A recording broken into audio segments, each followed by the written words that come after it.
সরকারের ১ মাস হয়ে গেছে। যদিও আপনারা সরকার গঠন করবেন, উপদেষ্টা হবেন সেরকম একটা এখনই হয়তো ইচ্ছা আপনাদের ছিলও না। কিন্তু আপনাদের ইচ্ছা ছিল হচ্ছে এই ফ্যাসিবাদী ব্যবস্থার পতন করা এবং ফ্যাসিস্ট সরকারকে সরানো।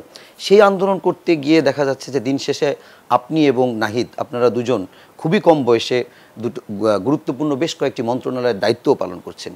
এই ১ মাসে তো শুরুর দিকে সমালোচনা ছিল, আলোচনা ছিল, ছিল প্রত্যাশা। মানুষের এখনও অনেক প্রত্যাশা আছে, হয়তো টুকটাক সমালোচনাও থাকতে পারে। আপনার কাছে জানতে চাই যে এই ১ মাসে দায়িত্ব পালন করতে গিয়ে আপনার অভিজ্ঞতার আলোকে সামনের দিনের চ্যালেঞ্জ কী মনে হচ্ছে?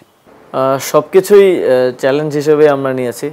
যখন আন্দোলন করেছি তখন ফ্যাসিবাদী সরকারের পতন করাটা একটা চ্যালেঞ্জ ছিল, এবং এখন সামনের দিনে যে চ্যালেঞ্জ সেটা হচ্ছে এই জাতীয় ঐক্যটা ধরে রাখা।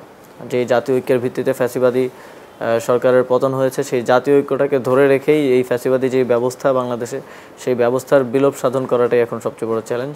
এবং আমরা মনে করি যে মানুষের মধ্যে যে ঐক্য আছে, সর্বশেষ ৫ তারিখও আমরা দেখেছি সারা দেশের মানুষ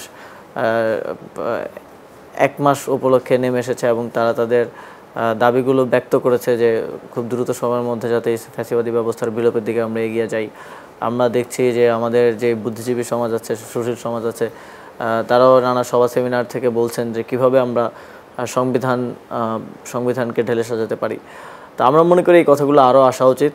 জনমতের ভিত্তিতে একটা নতুন বাংলাদেশ গড়ার দিকে এগিয়ে যেতে চাই আমরা।